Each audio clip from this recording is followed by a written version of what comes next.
I got you loud and clear, Joey. Awesome, man. How's it going? I'm kind of sad that Chelsea won, but it's fine. Yeah, why? Because an English team? Because an English team, number one, and number two, I just like Luis Enrique, and I like the way that PSG plays, and I like a lot of the things that Luis Enrique has said over the years, and I just want the guy to be successful, and obviously he is. I mean, come on, but I think maybe it's more not that PSG lost, but more that Chelsea won. It bothers me. Yeah, I think everybody kind of assumed that PSG were going to run them over, just like they've been doing to everybody else. They kind of caught them off guard. It was a good game. Interesting game. Okay, you saw it then. Yeah, I watched. Cool, man. The kids are away and Jamie's away for a little while. Yeah, so they're up in Montana right now. I was up last week. I was in Seattle for ECNL playoffs, and the way it works is for the first round of playoffs, you get to the round of 16, and if you go to the quarterfinal, it's a whole nother event. So that is next week, and my team qualified. So the plan always was right after Seattle playoffs, I was going to go and meet up with the family in Idaho, and they were going to be up there for like almost 3 weeks, but I had to cut it short and come back home and prepare the team for going to Virginia next week. So yeah, man, they're up there. I'm hanging out solo for this week before I go to Virginia next week. Cool. So obviously it's going to be a podcast episode, Joey, and people know who you are, but I'm telling you, the last maybe 6 months or so, we have a whole new audience who has come aboard, like a large swath of people who are new to all of us. So I'm going to do a good intro of you, right? And give them a little background that way. So we don't have to do that now. But I know a lot of people are interested in youth soccer. So yeah, give me again. So you were out of state. So you're in Southern California. You were out of state with your Rebels team. What age was it? And it was a group phase sort of thing that you just qualified out of, and then you're going to go to Virginia. Yeah. So I had the 2010, so they're U15 Rebels in ECNL. And yeah, so it's like they call it the regional round of the playoffs. And yeah, you're in a group of 4, and then the winner of the group plays one game, do or die. So it's basically the round of 16. And then if you win that, you qualify to go to what they call the national finals for ECNL, which is in Virginia. Got it. Quarters, semi, and then final. Yeah. Cool, man. When is that again? It starts the 17th, so next Thursday. All right. Oh man. Okay. So it's this coming Thursday. I've been looking for an excuse to get out of Southern California for a while now. Cause right. I've been traveling to Europe and all over the place constantly, for years now, but this summer it was a low activity summer. So I'm kind of itching to get out. Right. So I'm like, oh, maybe I can go to Joey's thing, but this week is impossible for me, man. Is it streamed? I think they make you buy a Huddle account. So you Uh, have to purchase something. I don't know exactly how it works. It's not free. It's not like it's on YouTube or something, unfortunately. Bummer. That's a missed opportunity, in my opinion, for ECNL. I mean, they have the funds to be able to just stream the games. Yeah, I agree, man. I agree. Just put it on YouTube, let whoever watch it, and maybe grow the league, grow the brand a little bit. So what age groups are going to be there in Virginia? U13 to U17. They are the U19 age group. They've already finished. They had their quarterfinal, semifinal, final while we were in Seattle.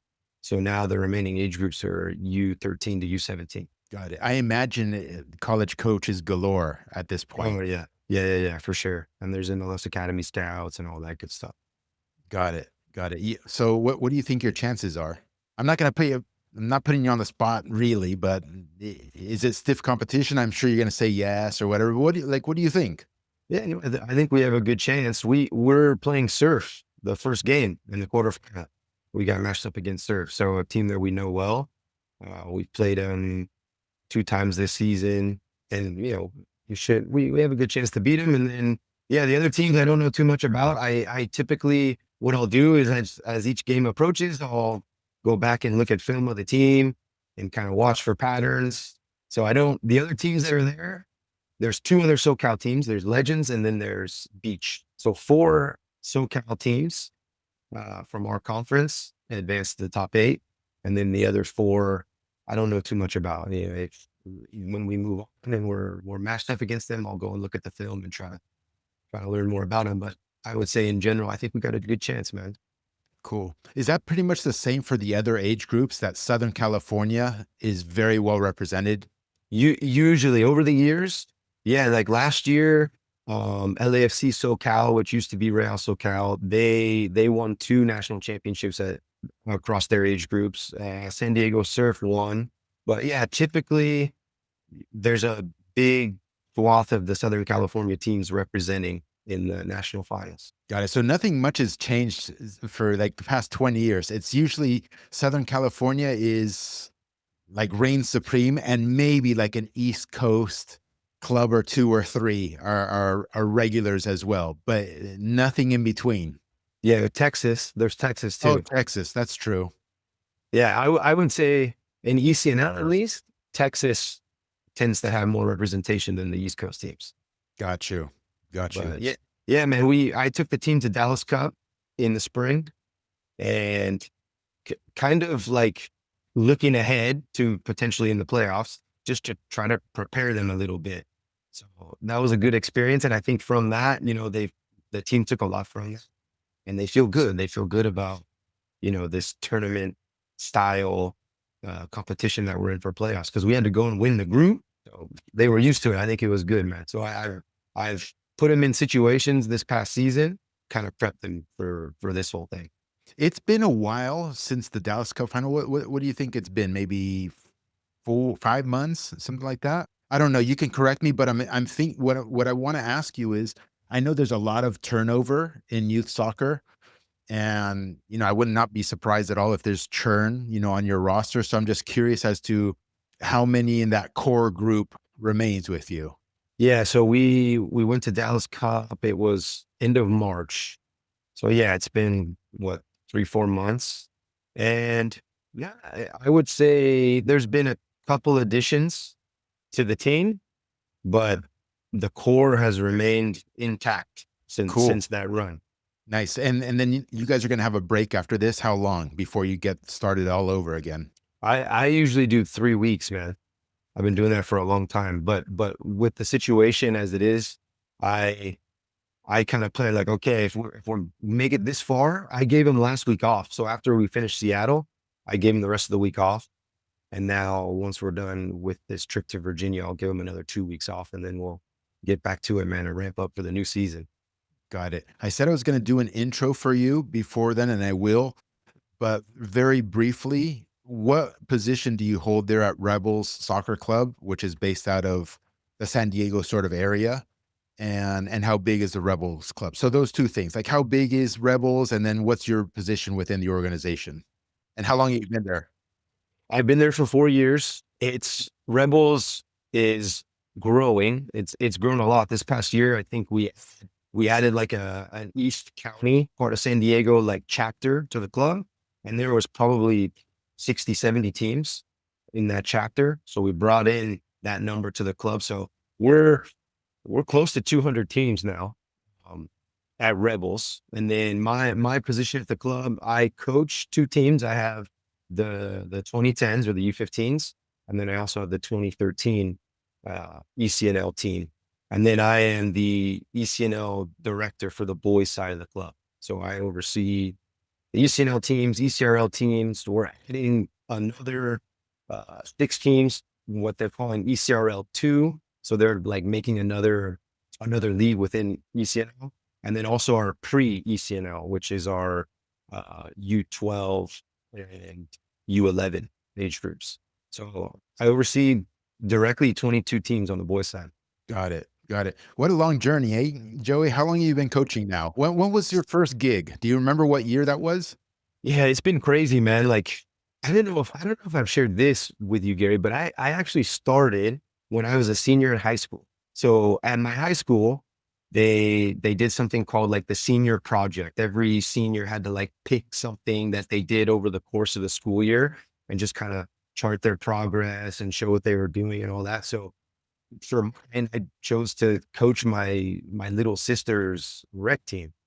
And that's kind of where it all started. So I was 17, 18 years old at the time. And I took a little bit of time off, like after high school. I went and kind of got what people would say like a normal job, like a 9 to 5 type job. But after 3 years of that, I was like, I want to get back into the soccer thing. So it's been 20 years, man. 20 years, 20 years whoo, 20 years, man. Yeah, it's a long journey, but it goes by quick, doesn't it? Like if I come to you when you're like 20 years old and like, hey, Joe, you tell me, hey, Gary, I'm an ambitious coach. I want to coach, and I want to get to be a DOC one day or something like this. And I'm like, okay, cool, man. Well, it's gonna take you, 15 years, until you get there. Like you would be like, 15 years, fuck that. I'll be fucking ancient when I 15 years later, but it goes by so quickly, doesn't it? Oh, it goes by so fast, man. I can't believe it. And all the places that I've been, like I've kind of jumped around, probably more so than most, youth coaches. I've been, multiple clubs, multiple counties here in Southern California, multiple ages from rec to MLS academies. It's been a wild run, man. And I still love it. I still enjoy doing it. And yeah, man, I don't know. I like the building, the long term. Like I enjoy that part where I think, like you said, most people, it's like, this is going to take years. For whatever reason, I like that. Like, I know that that's the case and I like that challenge. Do you still like it, Joey? Like, be honest though. People want honest answers. Like I'm honest on the podcast, right? You've been listening to me for a while or whatever. And I don't give a fuck. I'll tell people when like things are shit for me and I question myself, why am I fucking doing this? And I give them all the reasons. So I mean, maybe you don't have any of those moments, but just share. What when I say, do you still love it or do you still like it? What comes to mind? I mean, of course, there's, the bad shit that comes along with it. But overall, like I enjoy being on the field, man. I enjoy building on the field, building teams, getting players and building teams and changing the roster and implementing an identity in the team. I, I love that part of it. But Ye- why? Why? I don't know. I'm competitive. I'm very competitive. I hate losing. Like just being on the field is something I really enjoy. Yeah, man, I don't know. I like that process, going through that process. Because I've started over so many times in my career because I've been at so many different places. And when you go to a new place, yeah, you're starting over, and maybe there's a team already there intact, but in terms of the identity that you want them to play, like they have no idea what you want. So you're starting over. You have to, communicate your ideas with them and go through that process. And yeah, I don't know, man. I just like that part of it. But of course, there's the bad parts too. Wait, hold on. Let me interrupt you before I want to interrupt you because there's good stuff here. So before we get back into the what's bad about it, because we can talk about that forever, right, Joe? Yeah, So yeah. the good stuff, like what what would you say if you had to rank these three things? How would you rank them, and why? Okay, so whatever comes to mind. Would you say that you like the process of building a team most in the beginning stages, in the middle stages, or in the later stages of the team building? So in the beginning, you just got a brand new team. You inherited it or you formed it yourself. That's the start. In the middle, I don't know what you would classify as the middle. Maybe in the middle is 6 months down the line, or the middle is 1 year or 2 years down the line, could be the middle, right? And then the end, obviously, a little bit after that. So if you look at those three sorts of phases, because I think there's those three phases, Yeah. honestly, and there's clear moments where you're like, okay, I'm in the start, I'm in the middle, or towards the end. What would you like most, or what do you like most, or can you even say? Yeah, no, for sure. I think the end phase, I would say I like the most because the first phase, you're eating shit because not only are you having to educate the players, you have to educate the parents. And you can deal with a lot of resistance and conversations, difficult conversations. They want to talk to you about this and you're trying to create a culture within your team. And the beginning part of that is always the hardest. So that's always the most fun. And yeah, if you don't have sort of that long-term vision, like knowing like, okay, this is going to take me, 2, 3 years to kind of get where I want it to be or going in the direction that I want it to be. And looking down the line and being accepting that that's the fact that it's going to take that amount of time. Okay. All right. I'm good with the eating the shit in the beginning part. But yeah, I would say the last phase, and I've kind of seen that with the team that I have now, the 2010s at Rebels. When I first got them, like, yeah, man, problems and parents upset, kids left the team, right? Like they didn't like how I did this or that, and they left. And some of them were good players, important members of the team, so you replace them, you bring new kids in to kind of fill those spots.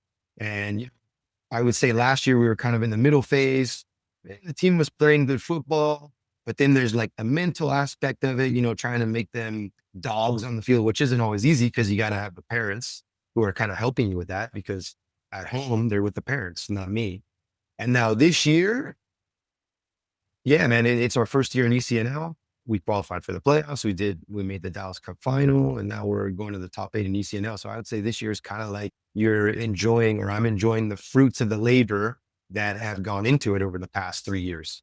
Got it. Got it. So you're 3 years deep with this group. So you kind of classified 2 years into it is the middle phase or something like that. Okay. And now you're entering like the final phase is what you're thinking.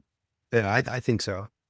It's interesting because if in theory, let's say you were to have this team for another 2 years and now they're like U17 or something like that, how is 2 years from now? Obviously, that's the final phase, but how is now the final phase also? If that, you know what I mean? It's kind of, I'm Yeah. thinking, because when people are thinking final phase, maybe they're thinking about maybe it's aging out, but clearly your team is not aging out. Right. Yeah, yeah. I guess, yeah, there's more to come. I mean, I don't know. I guess I'm just kind of evaluating the 3 phases based on what I've already experienced and not necessarily considering what's to come next. But yeah, I think this year could be the middle phase still. You know what I mean? 2 years down the road, I may look back and think this season, well, I think it's the final phase now. It could be the middle phase. Got you. Got you, man. Got you. Okay, let's talk about the bad shit. So, what comes off immediately off the top of your head?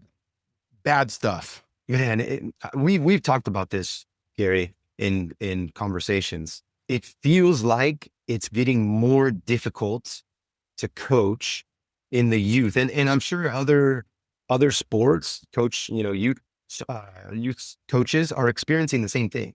It's getting harder from the mental aspect. Like there seems to be in general, I'd say that there's sheltering of the kids, and there's wanting to blame everything else other than their child or their kid.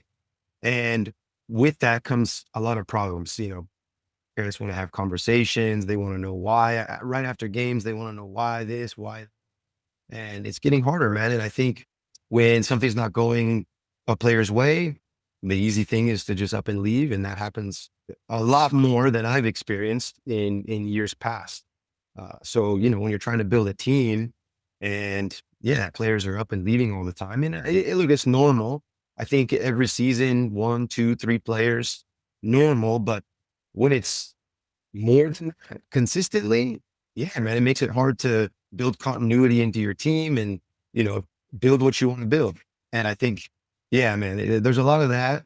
I feel like I'm on the phone like nonstop, having these difficult conversations, off the field. It's like, and these conversations happen all hours of the day, right? So it takes a lot of brain power, and any time of the day, we got to try to focus on this and deal with these challenges. And so I think when it comes to that, it's getting harder, man. Got you. Got you. Coming at it from a different angle because we have a diverse audience here as well.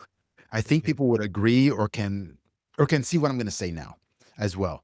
Teaching the same thing, right? So I've been teaching at the university level for close to 20 years now in physics, and I regularly have conversations with my colleagues there, other professors there, in particular the department chair, where it's not like we're complaining about the students, but we kind of are because you look back when you first started teaching 15, 20 years ago, the the culture was different, right? The culture of how you study, the culture and quality of the student, who would be admitted to the university, who wouldn't, who would be admitted into an engineering program and who wouldn't, who would be admitted into medical school and who wouldn't. You know, the standards have gotten lower and lower and lower.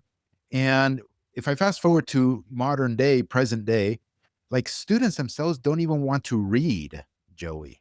They don't even Yeah. want to open a book and sit alone with the book for hours on end, consistently for an entire semester and then perform.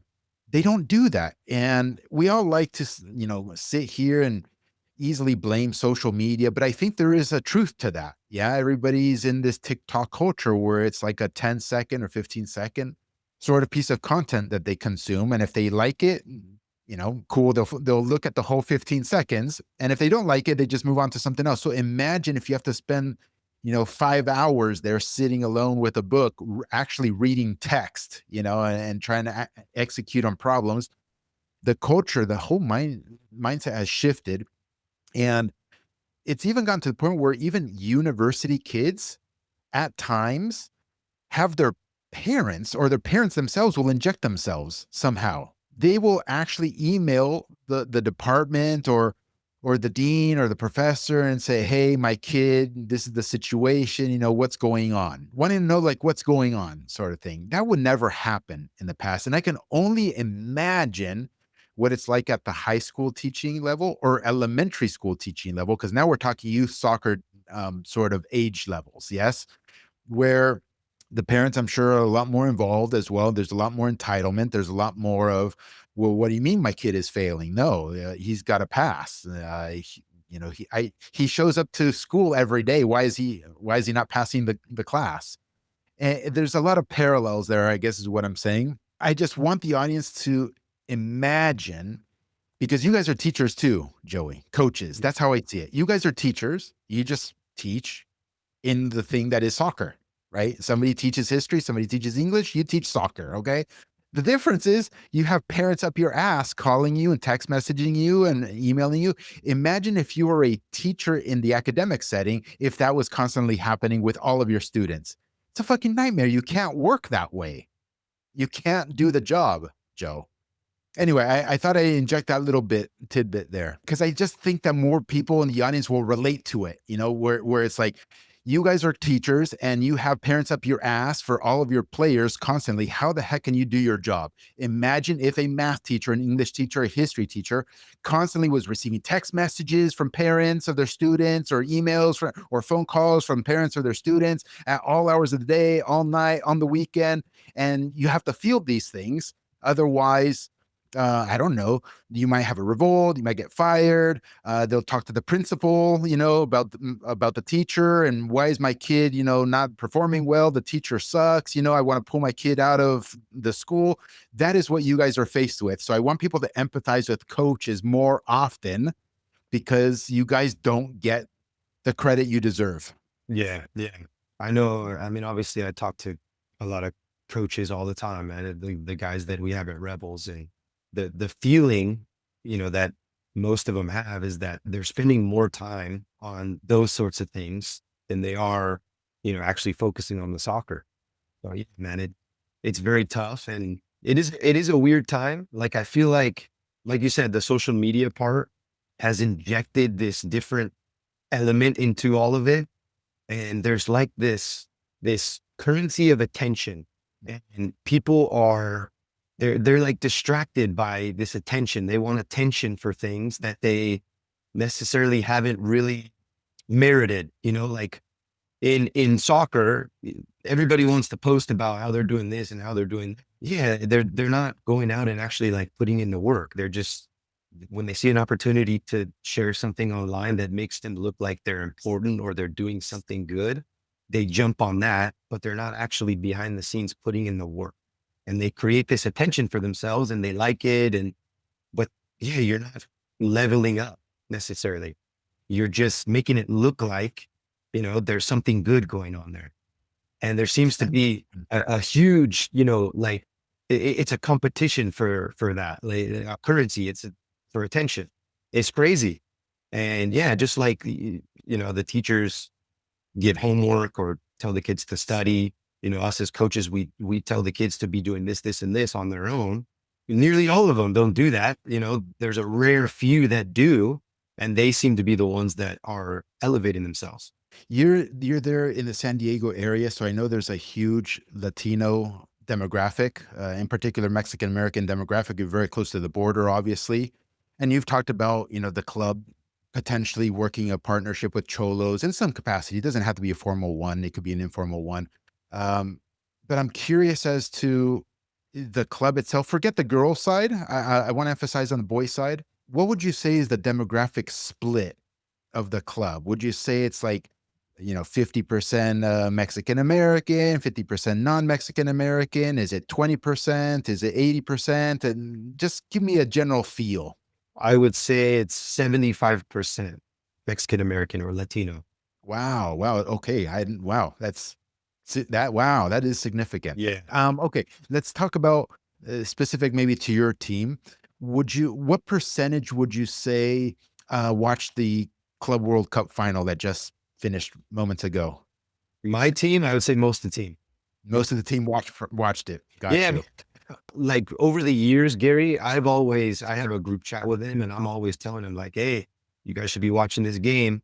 Or, I'll ask questions about it. I'll get in there. I'll talk shit a little bit, like there's that banter sort of thing between myself and the team. And so it's just part of our team culture, like, hey, the game's on, or, everyone's going to watch. And hey, when we get to training, coach is probably going to say something about this or that, maybe talk a little shit, or hey, he might quiz us. So yeah, they have a desire to watch the game. And it's not necessarily because of me. I think also, yeah, it's soccer first households down there for the most part. And yeah, that's what they do. They love football. They watch football. Awesome, dude. Awesome.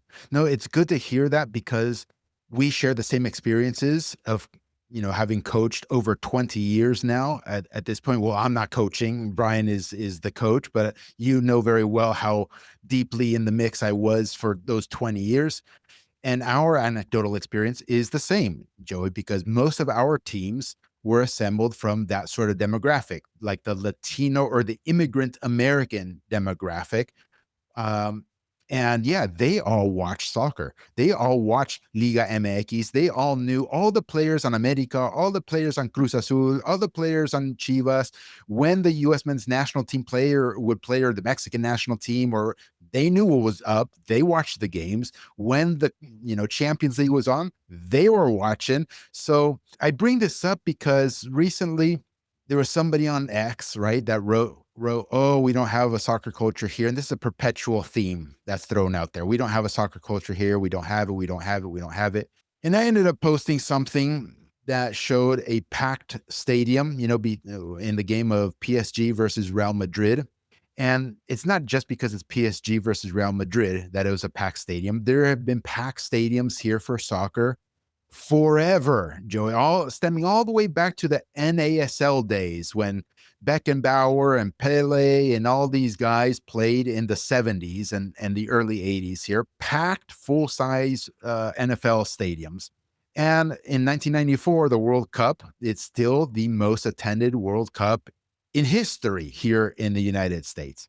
So anyways, I just posted a picture of the packed stadium and I explicitly said, hey, if you think this is because it's the quality of the football that it's packed, you're wrong. It's just that everybody that's showing up there, they all have a soccer culture of one way or another. And some don't, obviously. They go just for the spectacle, okay?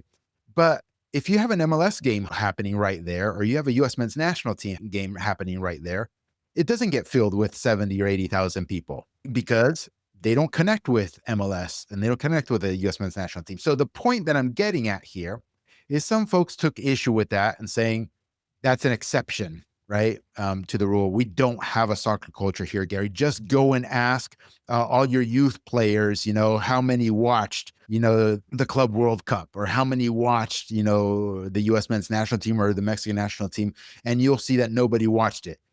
And I'm like, what the fuck is this guy talking about? Like, he lives this particular person I'm thinking of right now lives in a bubble because I looked into their history a little bit. They coach girls soccer like in the middle of the country, okay? And he's basically in the bubble of the suburban, quote unquote, white, upper middle class, affluent demographic that is not soccer first households. And they take that personal anecdotal experience and then they extrapolate it to the whole country. And they're like, we don't have a soccer culture. I asked my girls, who watched the Club World Cup, and not a single one raised their hand. Well, yeah, of course not. You are stuck in that little demographic. So it's good to hear from your end anyway that basically all your players, if you ask them, watch. And from my 20 years experience, if I ask my teams, all of them would say, yep, of course I saw the game last night. Yeah, it's interesting. The girls' side of our club, I would say that's how it is. Like that guy experiences in the middle of the country. I think Totally. in general, girls players don't typically watch games on TV. The boys do, yeah, especially outside of that white suburban soccer culture that we have here. The Latino kids, and even beyond that, they're watching, man. They're paying attention. They love it. Like, yeah, for sure. That culture or that demographic that people say, oh, there's no soccer culture. That aspect of the soccer community here in this country seems to be the one that's always pointed to and spotlighted. But outside of that, yeah, it's totally different. And there's way more communities across the country that there's a big soccer culture, and there's passion there. There's a hunger for the game, but they're not the ones that we see in the mainstream media. They're not spotlighted. So people, who pay attention to the mainstream media all the time, you're not seeing any of that. Yeah.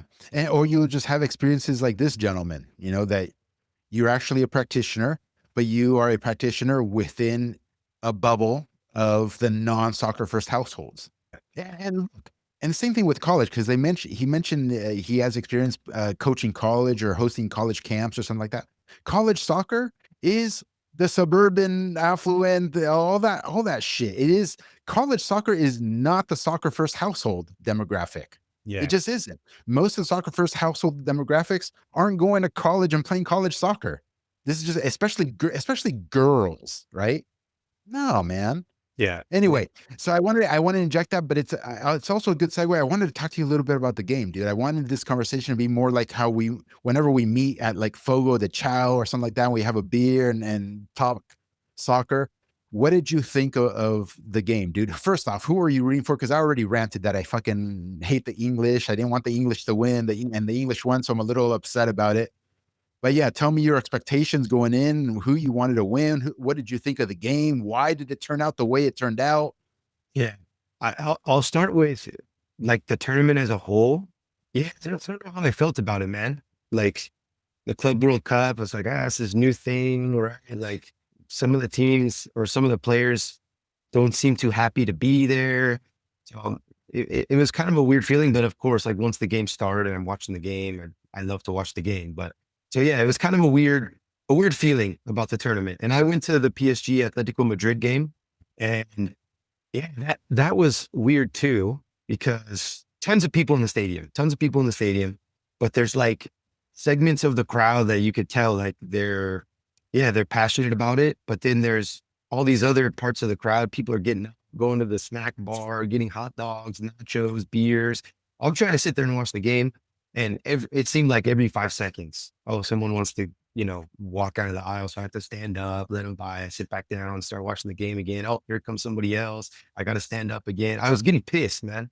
I was getting frustrated. But anyways, so the game today, I think, I admire Luis Enrique too, Gary. I think he's an unbelievable coach. Seems like a good person.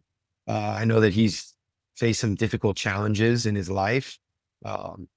Specifically the situation with his daughter passing away. Like he's been through a lot, and I like the way that his teams play. So yeah, I think I was hoping that PSG would win, and I thought that that'd be the case, seeing how they kind of went through the tournament. But on the other side, Chelsea, yeah, they've turned over players like crazy. So I don't really know what they are, at this point, just because there's been a lot of change. But I was impressed with Chelsea. They played well, and they kind of let PSG have the ball, but they were just trying to kill them on the counter and in transition. And they did that. They did that a few times. And, PSG were in a position now where we have to score goals. So it just presented all these opportunities for Chelsea to hit them on the counter attack. And they were deadly, man. Cole Palmer is an English player that I actually like. Same. Yeah, same. He's different than the, typical English profile. He's Look at his scrawny, like he doesn't look like an athlete. You look at him, he's like this scrawny guy, like super skinny, but he's got a little flavor to him, personality. His left foot is special. So I really like him. I did think PSG would come away with it, but didn't go that way, man. But it was a good game. I enjoyed. What did you Got it. think?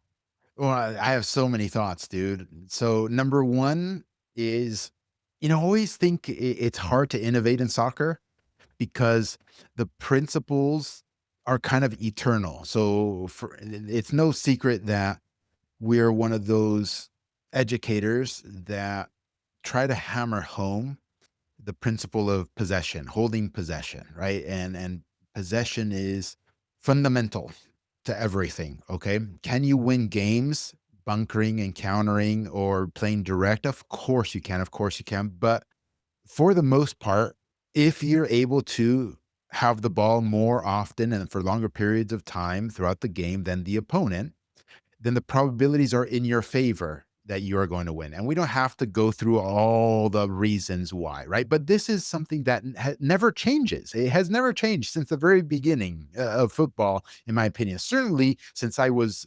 conscious and able to watch the game, possession is everything. So that said, I return to the whole thing of being able to innovate something. And Luis Enrique was able to innovate something apparently. At every single kickoff, he just launches it to the opponent's corner flag. Whereas, all of us who say possession, possession, possession, or whatever, and for throughout history, you don't do that. You don't just piss it away. Okay.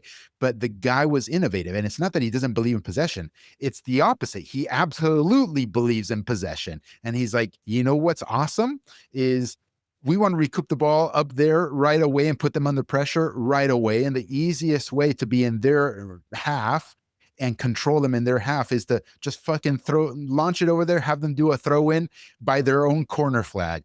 Good luck, opponent, trying to get out of that because we train how to press.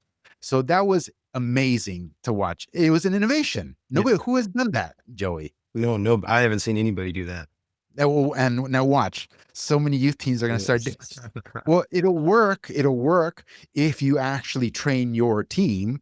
What do you do once they have that throw in over there? How do you press? How do you recoup? And once you recoup it, what are we going to do once we recoup it? You have to rehearse that in training. So that is one thing that really stood out to me. I'm like, Jesus Christ, this guy innovated something. I thought it was only Pep Guardiola who was allowed to innovate with, the fullbacks who come in the interior and be central midfielders when in possession and all the other innovations that he came up with.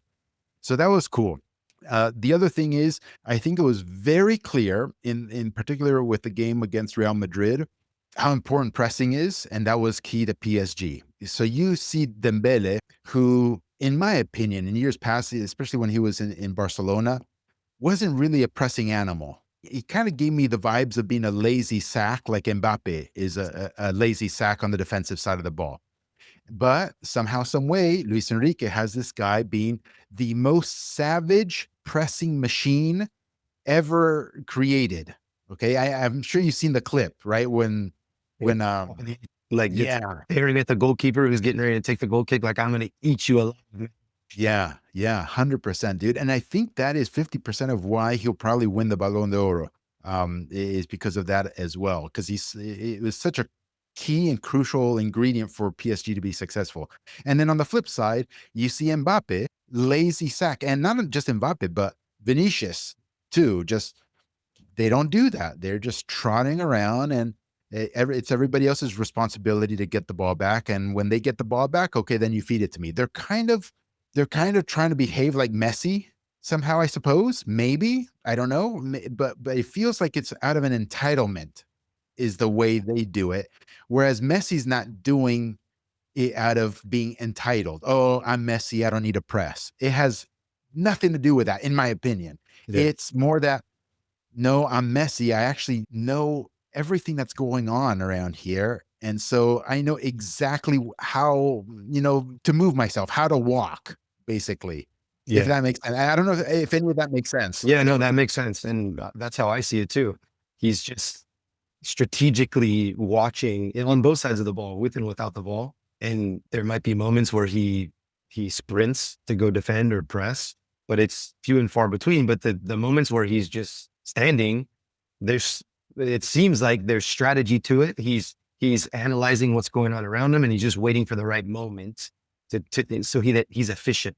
Where Dembele and Vinny just kind of chilling, and sorry, Mbappe, yeah, their body language says like, I don't have to do this. Yeah. And I'll add the other ingredient that when it comes to Messi, the coach creates an entire team around Messi and Messi's behavior. And that is one of Messi's behaviors. Like he's not going to go and exert his energy running people down and pressing the goalkeeper and going from one side of the field to the other to press. So they engineer it so that Messi can be effective by just walking around versus an Mbappe or Vinicius Jr. Their coaches aren't being like, oh, okay, you're Mbappe, like it's cool. Like, don't worry, I will assemble a team such that we recover the ball without you. Yeah, yeah. There's an interesting data point too, Gary, because Luis Enrique had Barcelona with Neymar, Suarez, and Messi as his front three, and Hmm. they pressed, right? They pressed, and then True. those Suarez wasn't there. It was Mbappe, Neymar, Messi at PSG, and the team was very unbalanced. So it's like, okay, who's the one that wasn't at Barcelona before? It's Mbappe. So it kind of leads you to believe that, yeah, Mbappe on the defensive side of the ball creates an unbalance. As good as he is scoring goals, and there's a recent quote from Enrique where he says like, I'd rather have four guys that score 12 goals or something like that instead of just one guy that scores 40. Right. So Mbappe scored goals. He's a killer in the attack and in front of the goal. But yeah, if he's not willing to do the job on the other side of the ball, it creates an imbalance in the team and it makes it very hard to win. Yeah. Can we talk a little bit about this thing that's called causation versus correlation? So this is something that I've thrown out there repeatedly over the years, and I wish our school system would teach kids from a very early age this concept of, hey, just because two things seem to be correlated with one another doesn't mean that one is causing the other, right? So for example, there are like classic, absolutely classic examples of this. So I think one of it is, if you plot the sale of ice cream throughout the course of the year, and then you also plot on the same graph the amount of drownings over the course of the year, there's a peak during the summer months, right? And so this is an obvious thing that everybody can get. It's like, oh, does consuming more ice cream cause more drownings? You know what I'm saying? Well, no, of course not. It's just that it gets hot, so more people eat ice cream during the summer and it gets hot. So more people go swimming during the summer. So obviously it's a stupid little example, but there are more convoluted examples. So for instance, if you plot or if you do a correlation between people who exercise a lot, there seems to be a little bit less heart disease in those people. So, oh, now a lot of people might agree with that, because that makes sense. I've been told the exercise is good for you. You exercise, your heart muscle develops more, it's a little bit stronger. So you don't have that higher risk of heart disease. But you don't look to higher order thinking or reasons. For example, hey, maybe people who exercise more or a lot have much better diets, So the dietary thing is actually the one that helps with heart disease, right? And it's not the actual exercise. And I'm just keeping it superficial here. But these are examples. And the game just ended, Chelsea PSG, and I see all of this superficial stuff, Joey. Like, oh, now we should. I'm gonna crack a joke here. oh, now we should learn how to play like Chelsea, like Luis Enrique and the PSG way of playing with possession, all this stuff. That's all out the fucking door. It's all about fucking how Chelsea plays. And let's study Maresca. Maresca's a genius. He looked and he saw how Bayern Munich, did against PSG, and he incorporated the same thing, and he didn't sit back like Real Madrid did, and he's a genius now. So the correlation, the causation thing is all fucked up, because just because Chelsea wins doesn't mean Maresca is a genius.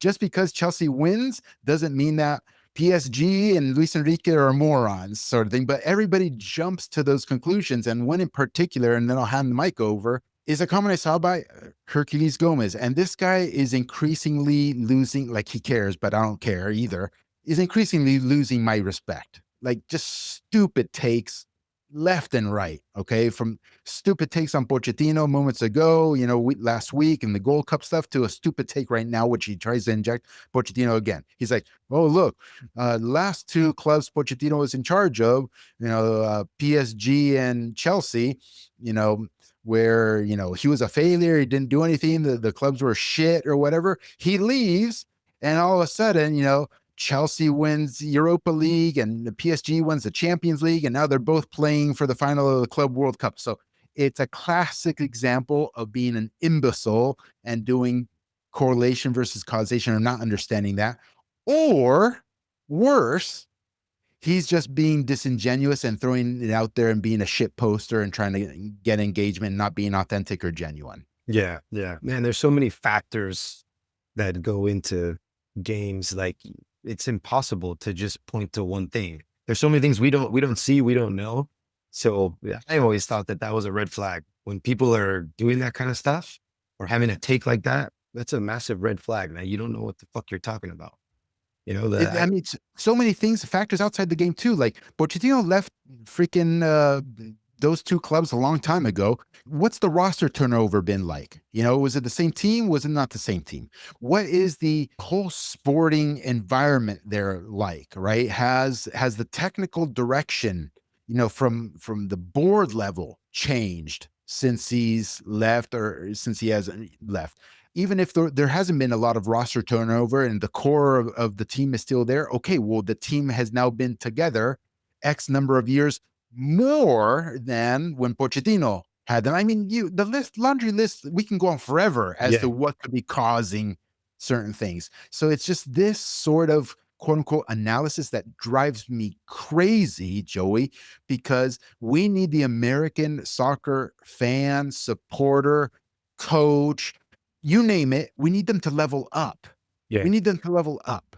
And when you have this sort of punditry or journalism or whatever it is you want, media personalities out there saying stupid shit, it doesn't level up the fan base. It makes them dumber. Yeah. I get riled up, Joe. Yeah, no, me too. I didn't see his post right after this game, but I see a lot of that stuff. It drives me nuts, man. Like, they're not practitioners. They're in the trenches, operating in the trenches, like the people that they're commenting on. And it would be nice, if more practitioners or people operating in the trenches were giving the commentary.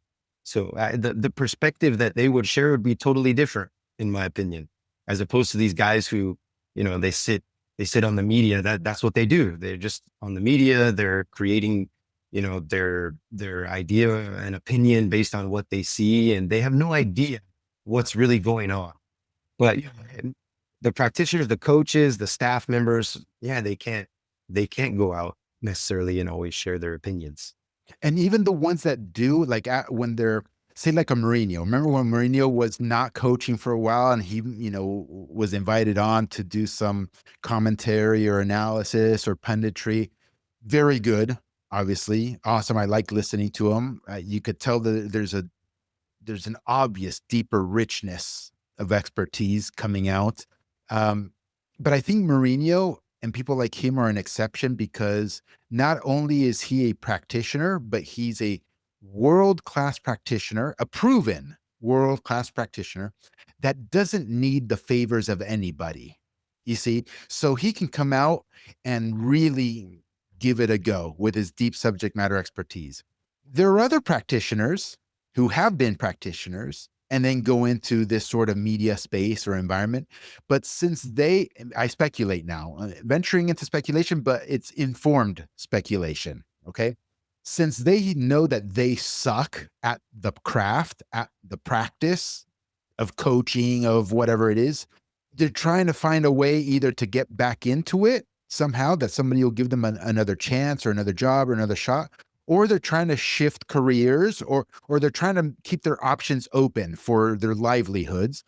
And so they're incapable, right, of one, perhaps speaking all of their truth, because there's a lot of feeling that what's that word that I'm looking for? A huge level of imposter syndrome. Like they know that they're an imposter. They know that they suck. So it's kind of like they're scared. How about that? They're just scared of saying certain things. And so they play it safe, number one. Or two, they're trying to do somebody or get in the good graces of somebody. So for example, I want to get a job in MLS, let's say. Okay. Well, I'm not going to give you my opinion on MLS. I'm going to keep it nice. I'm going to say MLS is, oh my God, the best league in the history of the United States, 30 years running. It's got 30 bloody teams. Look at the valuations of the teams. Everything's amazing. Look at the transfers that we've done to Europe in recent years. Like blah, blah, blah, blah, blah, blah. Like lubing somebody up, you know what I'm saying? So that I can get in the door. So it's not always that a practitioner has good opinions or punditry either. We have to be careful. Yeah, true, true. No, Mourinho is a good example, man, because everywhere he's been, like he's not afraid to come out and say stuff against, maybe the club that he's at. And I think right now in Turkey, he's fighting against the Turkish Federation and going to war with them, and like implying that things are corrupt, and Galatasaray, like they benefit from this corruption in the federation. And yeah, he doesn't give a shit, and that's awesome. Like he's just real. He's just himself, and you can sort of tell. Like Mourinho obviously is different, and for me, he's one that, okay, I want to listen to this guy. I want to know what he has to say. Hell yeah. I want to know his opinions. And then there's all these guys here in American soccer media, and they say what they say. It's like, yeah, I don't really care what, your opinion is, because you can kind of feel and tell what you're talking about, that they're saying what they need to say to be accepted in the little bubble that they're in.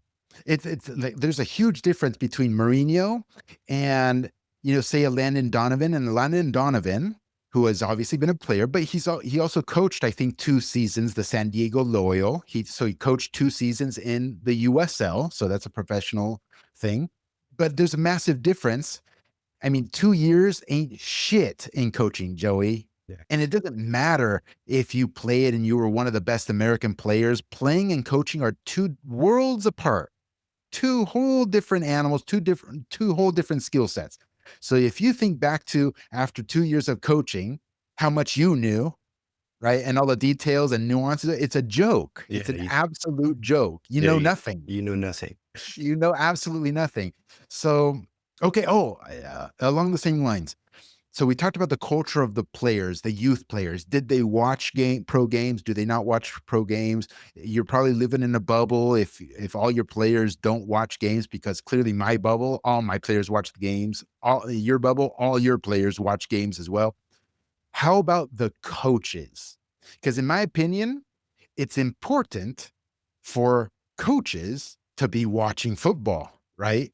I'm curious, in your experience, you don't have to keep it to Rebels, what percentage of youth coaches would, in your experience, don't extrapolate it, in your experience, what percentage of coaches watch games, and significantly, not just once in a while? Oh, look, the World Cup is on, I'm gonna watch the World Cup. Nah, like they watch. Yeah, I would say at most 50%. Yeah. At most, maybe even a little less than that. And I couldn't imagine, like, someone that operates in youth soccer, you're a coach, not watching football, man. Like any chance I get, I'm watching, whether it's, like the Club World Cup, some of the best clubs in the world, Champions League, the domestic leagues in Europe, South American football. And even here, I'll watch MLS as much as I can't stand watching MLS and think it's terrible. I'll watch, because my opinion is that hey, I operate here in America. I need to understand what it looks like, what's going on in MLS and also USL. I'll try to watch USL games too. I couldn't imagine not watching football as a youth coach. It seems insane to me. But yeah, I enjoy the coaches that are constantly watching football, man. Would you say it's like a requirement or a necessity? And why or why not? Like, what? Does it help you? Right? Obviously, you're going to say yes, but like, expand on that. Yeah. You what you're trying to do with your teams, you pick up little things along the way, the more football that you watch. My eye for the game has evolved and improved over time as I've watched games. I like to think that the more games I watch, the better my eye is, when I'm out working with the kids or we're in the middle of a game and maybe there seems to be a problem and I have to try to find a solution to the problem. My ability to be able to do that I think improves over time the more football that I watch. And then obviously there's the cultural differences, South American football as opposed to European football or American football. It's they all have different flavors. And yeah, as a coach here, picking up on little things from different cultures and applying it here, it's going to help you with your work here. I couldn't imagine, man, not watching football, being a youth coach. I think that's crazy. It's a disservice to the players that you're working with, in my Yeah, but you're opinion. saying but in your estimation, and in your bubble, you're saying like 50% don't really watch.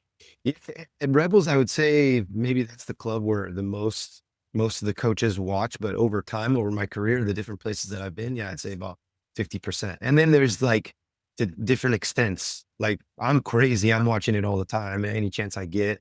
There's a few other coaches like me at Rebels, and there's others, hey, maybe I got this going on today, so I can't watch that. And maybe I'll watch a game this weekend or, when they have time, It's I'm more, casual. yeah, more casually. Is it because it's not their careers, or would you say that there are like career coaches where it's their main livelihood that are also not watching? Yeah, I think that there's some where it's their career and they don't they watch it casually. They're not watching it all the time. Like, Would you also say that maybe is it because they don't have buddies who watch it? Because there's something to that too, right?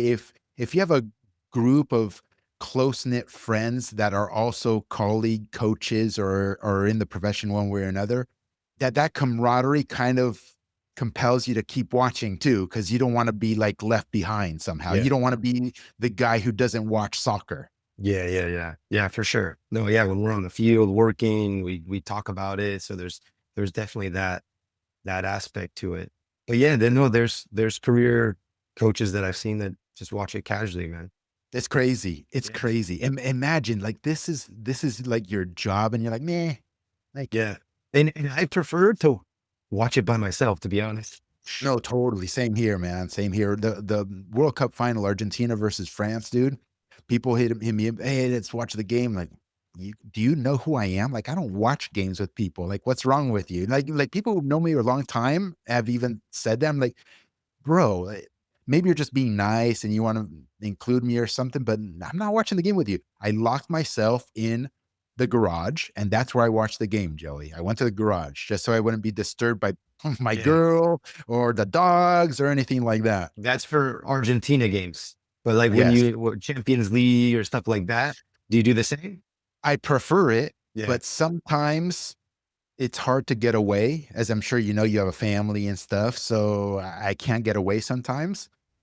But every time that there's other people in the room with me, I can't concentrate the way I want to concentrate. And if I can't concentrate, I don't enjoy it as much, Yeah. you know? Yeah. And I think that's sometimes the struggle because I don't know about you, but when I watch a football match that I am interested in, I'm yeah, yes, I'm watching it for entertainment as well, but there's just a whole other side of me that's not just watching for entertainment. There's something deeper to it, Yeah. whether it be an emotional thing, but that's also entertainment, but maybe it's just a technical thing, right? That I'm just looking at I'm not looking, don't get me wrong. I'm not looking at, oh, what system of play is he playing? What system of play? Oh, where's the tactical? So I'm not doing that either, but I just can't pinpoint it. It's not just me having a good time. Let me put it to you that way. Yeah, yeah.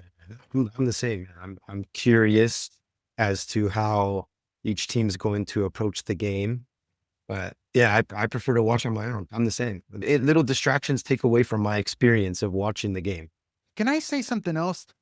Because so many people are draw conclusions like right now, PSG, Chelsea, everybody tweets immediately, at halftime or immediately at the end of the game. This is what's happened. This is what's happening. This is the tactical blunders or all that stuff. And I'm looking at them like either you an outrageous Mourinho level genius that sees things, but I don't see any of this stuff, right? For me, it's kind of like for the biggest part of the game, for the details, I'm blind. I'm blind to the details. If I wanted to really dig into it, I would have to watch the game again, put on the hat of breaking down what's going on, and probably have to pause the game and rewind and re-look at things a lot to really deconstruct, to have a hope of getting into the mind of Luis Enrique as to what he might be doing or not doing. But in the live action as the game's going on, I can't get into the mind of Luis Enrique to see what he probably did in preparation for this game. Yeah, There's no fucking way. yeah, yeah. I personally don't pay attention to those people that break down games like that. Like you, I don't watch a game like that. That's not how I watch a game.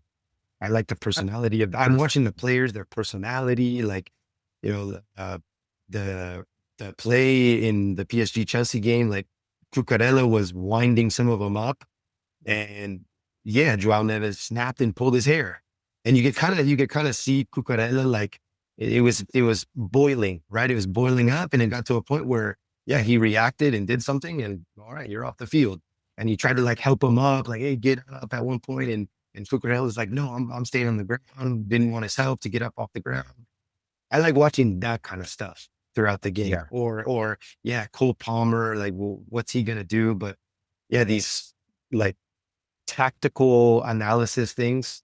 Yeah, I don't know how you just see that from just watching the game in live time.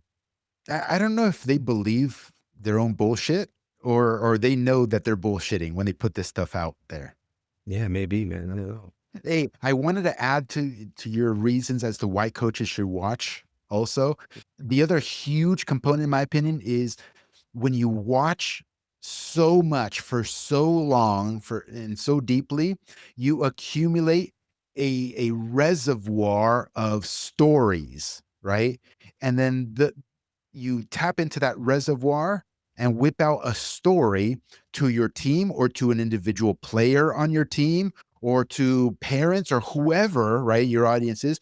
You have a reservoir of stories to teach them things from and to give them lessons from. Maybe it could be the historical trajectory of a player that you could just whip out of your ass. Like James Vardy. I'm just saying James Vardy because everybody knows James Vardy, and they all know that story because obviously that became huge story. Look at James Vardy. If you want to talk about late bloomers or people who didn't make it and they were toiling in the 8th division of England while working a part-time job, being a bartender or whatever, and he became, Premier League champion, English national team. Like you can whip out stories that aren't high profile like that necessarily at will, and then that gives you so much credibility, Joey, with everybody involved.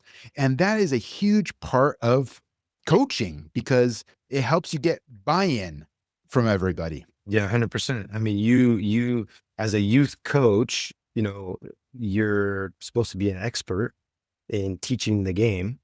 And when you have all of that at your disposal, it, yeah, you sound like an expert. You're giving information like an expert. It helps, yeah, credibility 100% helps earn the respect of the players, and especially with the boys because they watch. A lot of the boys players watch. If you have all of those stories that you can pull out, yeah, man, you're gonna earn their respect for sure. Even more if it's coupled to their culture. So if we have like Mexican American kids or parents or whatever, and we could just whip out stories about Cuauhtemoc Blanco or Luis Hernandez or all that sort of stuff, it's like instant credit. Oh, Jesus Christ, this guy knows more about the soccer of my heritage than I do. And I thought I knew a lot. Yeah. Yeah. Yeah. I mean, I'm obviously not Latino. So maybe that's another reason why I feel the need to continue to watch games because, and this has happened to me, Gary. I've gone into teams where it's predominantly Latinos. And yeah, at first they don't respect me because who's this guy? Like he's not Latino. He probably doesn't know anything about football. Yeah, yeah. Having those stories, yeah, it helps 100%, especially in my case with that situation.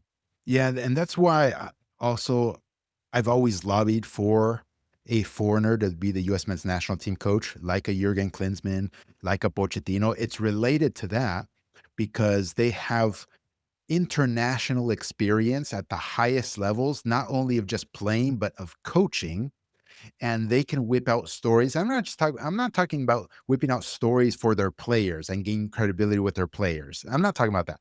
I'm talking about using the microphone that is the national team coach podium and whipping out stories and educating the American soccer ecosystem, American soccer fan base, right? And elevating and having the credibility to do that with, because a Greg Berhalter or a Peter Vermees or a Jim Curtin, all those sorts of MLSC guys or whatever, they can't get on the podium and start, I don't want to say lecturing, but educating the American soccer fan base about international global football, right? And leading them there. Yeah. Like, what the fuck do they know? You know what I'm Right. saying? Like, okay, you may have played at the international level with the national team, but you've never managed PSG with Neymar and Messi and Mbappe and all these guys. You never managed Chelsea or Tottenham or Real Madrid, or you can't talk like this, and you don't have, you're local. You don't have, you're not German, you're not Argentinian, you're not Brazilian. Like, you don't speak the language, you can't connect on that level. So that's why I've always advocated for these guys to have the podium here. But these fucks don't like it, Joey. And yeah, they don't like it. I mean, I've seen people criticizing Pochettino like they know what the fuck they're talking about, man. It's like, you're nuts. You're nuts. And when I see Pochettino, it's like my general perspective is like, okay, what you say carries far more weight than what, Berhalter would say when he was up, in the press conferences talking or in an interview. But yeah, there's people here, the public here, some of them who, yeah, they criticize Pochettino just like they would criticize Berhalter. And in my opinion, it's completely different. Like you just pointed to, this Pochettino's coached in multiple European countries, some of the best players in the world. Like his experiences, far outweighed Berhalter's experiences, for example. And yeah, they give opinions on the two guys like they're the same level. It's crazy. You're right. You're right. I didn't think about that. Maybe they just got used to criticizing Berhalter and they learned a new skill and they're deploying that skill Yeah, yeah. We're going. on this guy. It's the currency of attention thing. They just want the attention. Right. Right. And look, you're the same as I am, I think. We're not about pedigree. Oh, look at this guy, coached here, coached there, played here and played there. And then that gives you the credibility automatically. No. Understand that I watched Pochettino play. Okay. Understand that I've watched Pochettino coach at all his clubs. I've gotten a little bit of a pulse of him during his club coaching career. It's not me saying, oh, this guy's coached here, here, here, and played here, here, here. He's a genius. No, I don't think about that at all. I don't look at it that way at all. Yeah, yeah. It's not just the title; it's the body of work. Like observing some of the body of work and knowing that the person, okay, this person knows their shit. Yeah, not just typing on Wikipedia to see what his record was at Tottenham or what his coaching record was at Chelsea or what trophies did he win. We're not relying on that, Joey. We're relying on actually having watched, Yeah, and studied. yeah, Like, yeah, yeah, this is a classic thing of Bielsa. When people say, "Oh, Bielsa is a genius," or right, I say Bielsa is the best in the world, and all this sort of stuff. The immediate responses almost always of the Americans here is like, "This guy hasn't even won a title." yeah. Yeah.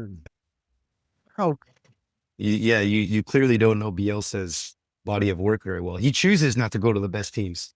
Yep. He likes, it seems like he likes like mid-table clubs where there's like a serious connection, between the community and the club.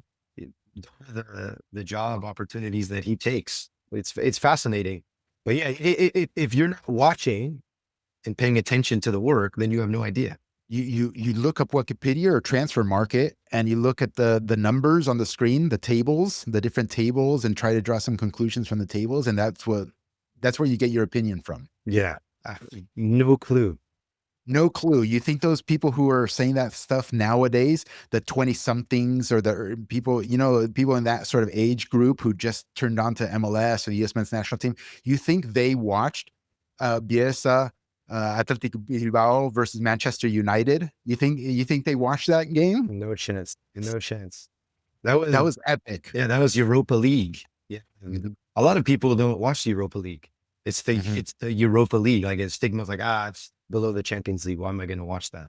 But that was an epic war, Oh bro. yeah, That that was was great. amazing. Yeah. Sir Alex Ferguson, Bielsa, like I remember that, man. Cause I've always followed Manchester United. I'm gonna Incredible. s- I'm gonna speculate something here Yeah. about Bielsa, okay, and what you said about him getting mid tier teams or lower tier teams, and as to why that might be the case. I have no idea. Okay, obviously only he knows, but there's like a principle that I'll draw an analogy. So if you're a student and you're getting an F, okay, it's a lot easier to go from an F to a C, right? Than it is from going from a C to an A, right? Because for going from an F to a C, you don't, I mean, just fucking do the bare minimum, basically, and you'll get your ass there. And then C to a B, okay, you got to do a little bit more than that. But then the curve, right? The curve is a slope that's steep, and then it tapers off. It's an asymptote. You know what I'm saying? Yeah. Because once you're out of 100 percentage points, if you're at 98%, for you to get your score, your average score, with all your other scores, for you to improve that one more percentage points or two more percentage points, it's almost impossible. See, it's like Luis Enrique at PSG. For him to get his team to be even better than it is now, that is a completely different skill, if or even a possibility. Maybe it's not possible, right? Versus getting somebody like, I don't know, Monaco to win the French league, or you know what I mean, or Yeah. get the worst team in France, get them to be mid-table. Really hard. Don't get me wrong, really hard. But going from a 70 to an 80% is easier than going from a 98% to a 99%. Yeah. That's interesting. I've never thought of it like that. Like if you, Joey, like in youth coaching, if you get, and this is interesting because it relates to our coaching program and courses, and people who tell me, oh, Gary, will this work because my team is not like yours? My team is like shocking. They're lower level. Like, can they possess?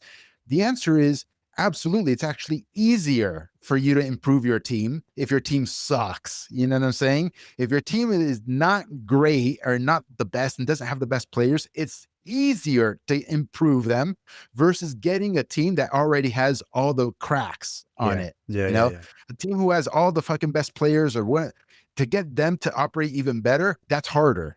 Yeah. No, yeah, I think you're right. It's completely different skill. I don't know. Interesting. I just came to mind. I wanted to spit it out there. Yeah, no, that was interesting. I've never really viewed it like that, man.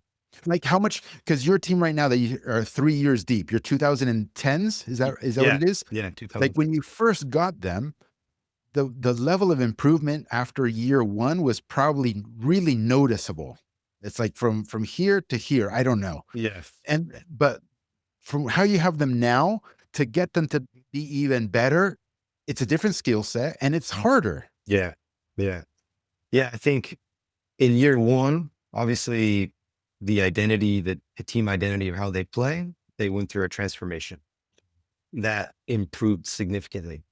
Now that we have this identity in place, yeah, it's about maybe unnoticeable improvements, for the untrained eye. And then it's like more the mental part, like having these kids become dogs on the field and not just like, oh, okay, yeah, we're happy.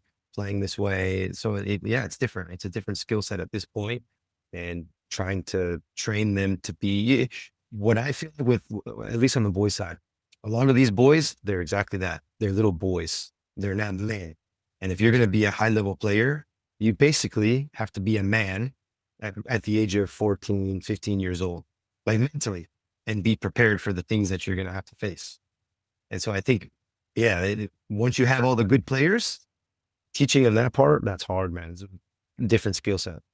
It's fascinating. Have you been, I won't keep you much longer. Have you been tracking Brian's work with AV Alta at all? I drove out there, man, a few weeks ago. I went to a game, and I've been trying to watch as much as possible on ESPN Plus. So yeah, I've been watching, and interesting. Like first year team, like freshly put together, and the way that they're playing, like you can see the identity, the identity that Brian's had with all of his teams, that I've observed over the years. They've already got that. It's crazy, amazing to watch. Yeah, it's crazy to see because every time you get a new team, youth or now he's obviously coaching at the professional level. You always wonder, or there's always that question of like, how long is it going to take to establish the structure and establish the identity and then build from that solid foundation, right?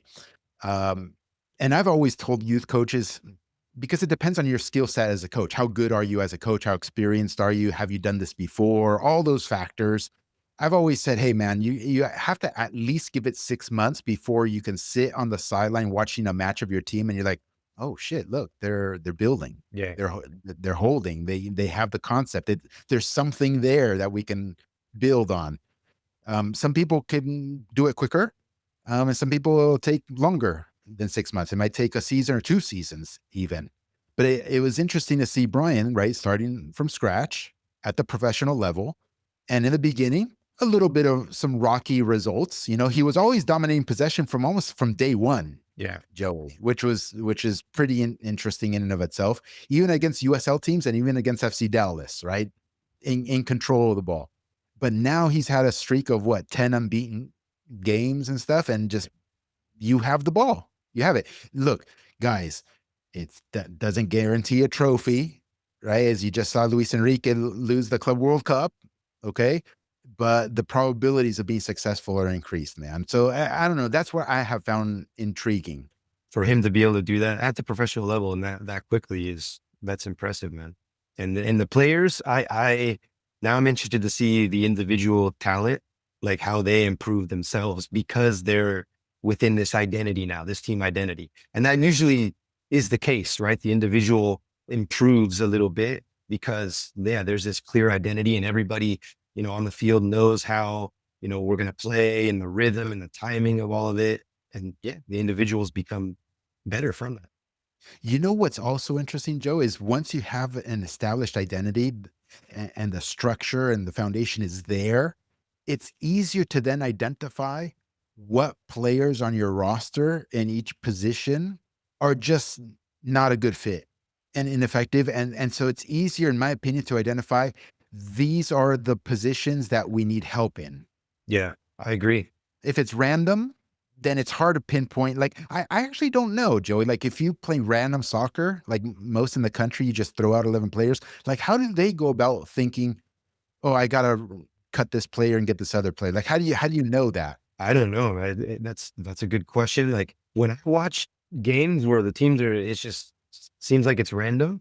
I don't think the players are that good because you're not getting a good understanding of like their ability to time things correctly or have that rhythm within the team. There's really none of that. So it's like, how do you know how good the player really is? But yeah, you put them in an identity where that's all going on and they're either fitting in with that or not. And you get a better idea of how good they are.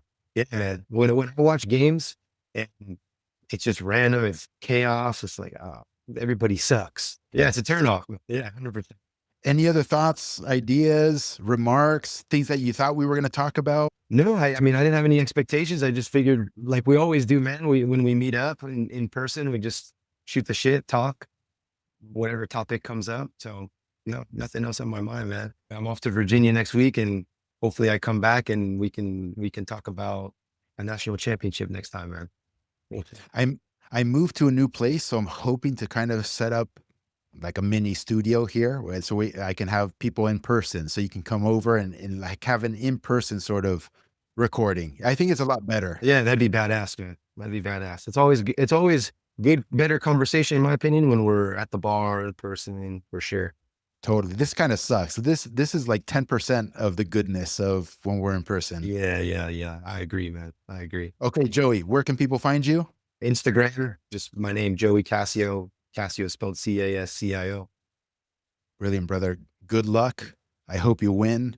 It probably stung a little bit when FC Dallas came back in the second half and won Dallas Cup, right? Yeah, we talked about it. I told you like my guys are just dead, and FC Dallas was playing at home essentially, and they had 25 guys on their roster that they could just move in, and if someone was exhausted or hurt, hey, we'll bring in this guy to replace him. Me, I traveled with 18 guys, because of course the parents are paying, and if they feel like we may not play that much, why are we going to spend all that money? So I brought 18 guys, and two of them were goalkeepers. So by the time we got to the final, we were just dead, man. I mean, we did Yeah. everything we could. We fought, but yeah, they did a good job. FC Dallas did a good job. It was painful, a lot of benefits that came from it, a lot of positives that came from it for sure. Brilliant, brother. Thanks for doing this, man. We should do it more often. I don't know. Yes. Last time you were on, it was maybe like, I don't know, 6 months, a year ago. I have no idea. Hey, I think it's been a couple of years, Gary. Holy shit. I think so, man. It's been a while. It's been God damn. So ever since Benny started helping out, you haven't been on. yeah. I want to figure out, I don't know, maybe the audience can chime in if you've hung on this long and we're approaching an hour and a half. I kind of want to remove myself from the picture sometimes. Like, hey, Benny, you go fucking talk to somebody. You know what I'm saying? Like maybe you two can shoot the shit. Cause sometimes I feel like I know I don't feel, I just get in the way. I don't think I so. just, I go off on my rants, you Yeah. know what I'm saying? And people just have to listen. Yeah, but I think the rents are good, man. But what about like three? Have you ever done you and then two other guests? Good point, man. Good point. We should experiment with that. Yeah, man. Let's do it. Okay. After you're done with the tournament, dude, we're going to do an experimental 3-way. Okay. Sounds good, man. We'll do it. All right, brother, man. Good luck. Yeah. Talk to you later. Yeah. Thanks, dude.